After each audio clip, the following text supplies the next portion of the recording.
Ndagusuhuje nkwifuriza gukomeza kugira ibihe byiza cyane. Ndagushimira cyane ko ukurikira ibiganiro byo kuri iyi channel Shangazi Emma Claudine. Ni iby'agaciro cyane kuri njyewe.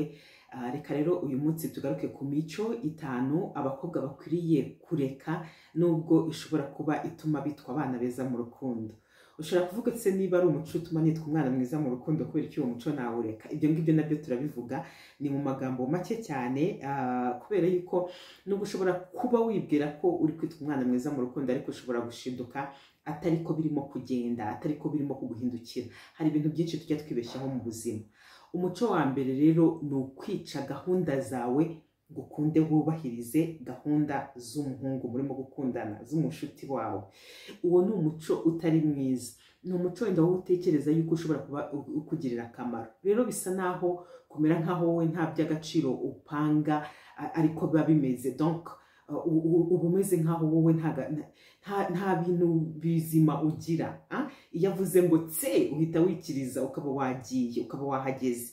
Ni ukumwereka rero ko gahunda ze arizo nzima kurusha izawe, kandi ko izawe niyo zapfa n'ubundi nta cyapfaga. Ubwo rero ni ubutumwa bubi urimo kumuha, ni ubutumwa bubi ubutanga. Numwereka ko uko akomye ahita kubona, ukica ibyo wari wapanze ugahita ukurikiza ibyo byose, ngo umubone, ngo wubahirize gahunda ze, azakubona nk'umuntu usuzuguritse. Ntabwo azongera kuguha agaciro gakwiriye. Hari igihe tujya tuvuga ngo abahungu bashimishwa n'ibintu bisa naho bije bibagoyemo gakeya, bagira iyo struggle, iyo rero uri easy going, ibintu byose agushakaho arabibona, ntabwo biba biryoshye cyane, ntabwo biba bimuryoheye cyane. Hanyuma icya kabiri ni ukwifuza ko agukunda cyane kandi wowe utarabyinjiramo neza. Ahangaha icyo nshaka kuvuga ni iki? Ni cya gihe wowe nk'umukobwa ugera mu rukundo ugahita utangiye kuvuga ninde uguhamagaye? Niba ari umukobwa, kuki uhamagarana n'abakobwa? Niba yatashye wenda agaca gusura inshuti ze, abantu bagiye kureba ni bande? Ugatangira kumugenzura buri kanya, kumushyiraho ingenza, kandi urukundo rwanyu nibwo rugitangira. Nawe ubwawe nturamenya niba ari we ushaka ko muzakomeza gukundana cyangwa se niba n'urukundo rwanyu ruzaba serious. Ariko kubera ko wabonye ibintu by'urukundo byatangiye hagati yawe nawe, ukumva ko ahita agomba kuba uwawe gusa, ukumva ko ugomba guhita umwigarurira, ukumva yuko urashaka nyine ko akwereka rwa rukundo rukaze, ntihagire undi mukobwa wongera kuvugisha, ntihagire iki, ibintu byose bikaba birebire. Oya, aho ngaho rwose uyu muco wo kwifuza ko agukunda cyane ndetse ugatangira no kumwizirikaho no kumwigarurira, ntabwo ari ibintu byiza habe namba. Ni umuco ukwiriye kureka, nubwo rwose wari uzi ko ari umuco watuma werekana yuko uri mu rukundo rwa nyarwo. Hanyuma icya gatatu ni ukwemera gukora imibonano mpuzabitsina kandi utarabyiteguye, bitakurimo. Kuko abakobwa benshi bakunda gukora imibonano mpuzabitsina bwa mbere n'abasore, avuga ngo nimbyanga ngarahita nyanga. Iyo ngiyo ntabwo ari impamvu, iyo narayikubujije kuva kera, iyo ntabwo ari impamvu. Ntabwo ari byiza namba. Rero banza wibaze impamvu ugiye kubyemera, kuko hari n'igihe ubyemera atari ikintu cyo kuvuga ngo utagira ngo atahita akwanga, ahubwo ugasanga usa naho umugiriye impuhwe z'uko yakweretse ko arabishaka cyane yenda gupfa, ukavuga ati ubwo kuko abishaka cyane ngirente, ukavuga uti reka mpfe kubyemera.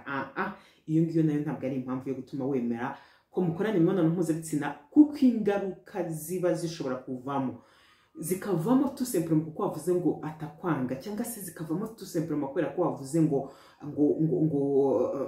umugiriye impuhwe. Ziteye agahinda, ziteye kwiheba, cyane cyane ko wowe nizikugeraho ntabwo azakugirira izo mpuhwe, wowe nizikugeraho ntabwo azareba ngo urababaye. Impuhwe rero zishyira ku ruhande. Gutekereza ko numwemerera mugakora imibonano ariho azahita agukunda cyane, icyo nacyo kibagirwa.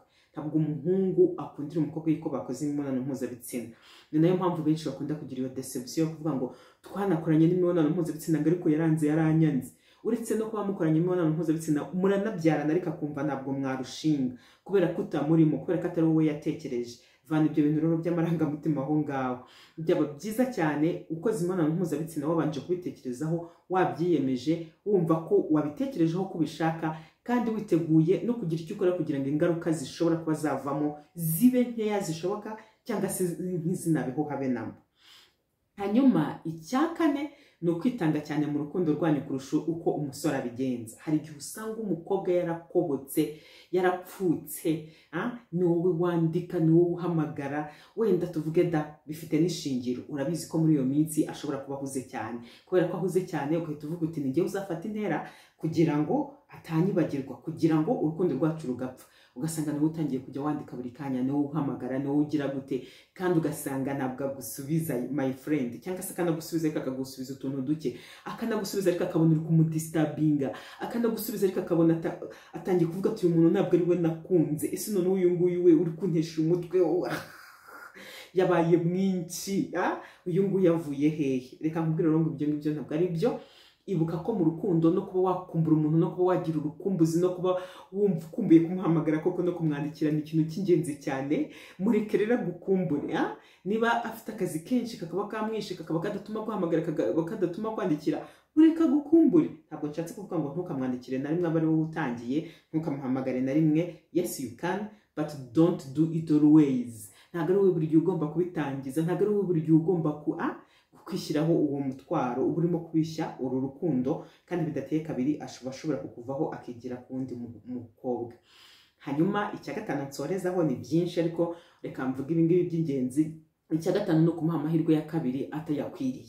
Hari igihe rero umuhungu ubona mwari mugiye kubivamo pe, ukabona mwari mugiye kubivamo byari birangiye, ariko akaba yaza akagusaba nk'imbabazi, kandi akazigusaba mu buryo yigeze kuzigusabamo no mu buryo bwa mbere. Mu yandi magambo ukamuha amahirwe ya kabiri atayakwiriye, cyangwa se n'izo mbabazi ntazigusaba, ahubwo ukabona ni wowe uri kuyamuhatira, ukamubona ni wowe uri kubimuhatira kugira ngo mwongere musubirane, mwongere mukundane, urukundo rukomeze. Ntabwo mvuze ngo ntuzashyiremo efforts. Yes, ushobora kuzishyiramo, ni byiza, ariko rimwe na rimwe ukamenya ngo mpera hehe nkagarukiriza hehe. Niba naramuhaye amahirwe ya kabiri bwa mbere bikongera akabisubira, niba nihanganye nkongera bwa kabiri bikongera bigasubira, kubera icyo uri kongera kujya kuyatanga bwa gatatu, kubera icyo udashaka kurambura amaso ngo urebe yuko arimo kugufataho nk'ubuhungiro, cyangwa se hari ikindi kintu arimo kugushakaho gituma adahita kurekura nyakukurekura, kandi ubibona mu bikorwa ko yakurekuye. Niba yarakurekuye rero nawe iha agaciro, werekane kuri umuntu ufite agaciro, werekane kuri umuntu igihe nyine uhawe amahirwe ya kabiri, utanze amahirwe ya kabiri uba yatanze, ko mu gihe atayafashe utazabona undi muntu ukunda. Ikosa rikomeye abantu bakiba mu rukundo, cyane cyane urwa mbere, bakunda gukora nicyo kintu cyo kuvuga ngo namukundaga bikabije nta wundi nabona. Hakazamo na ya myumvire tujya dukunda kugira yo kuvuga ngo soulmate, umuntu nyine wawe uwo muhuje, wa wundi wavuye mu rubavu, ukumva ko umuntu mwakundana bigahura ari umwe gusa. Ntabwo ari umwe gusa, ariko wa wundi umwe mukundana bigahura, iyo akiri mu buzima bwawe, iyo mugikundana bigahura, nyine ntabwo undi ashobora kwinjiramo ngo bikunde. Ariko my dear, iyo izo nshingano zo gutuma mukundana bikaryoha atangiye kuzitezukaho, kubona undi biba byoroshye, kubona undi biba bishoboka. Wikumva rero ko bidashoboka. Ndagushimiye cyane rero nkubwira nti ni iyo mico 5 ushobora gutekereza ngo yakugira umwana mwiza mu rukundo, pourtant ugasanga irimo kukwicira urukundo, ugasanga irimo gutuma ibintu bibiha, ndetse rimwe na rimwe ugasanga wa muhungu mwakundanaga atangiye kukuvaho yishakira undi, kuko yumva hari ahantu wamugeze kandi bidakwiriye, ariko yagakwiriye kuba gutekereza. Ugira ibihe byiza cyane.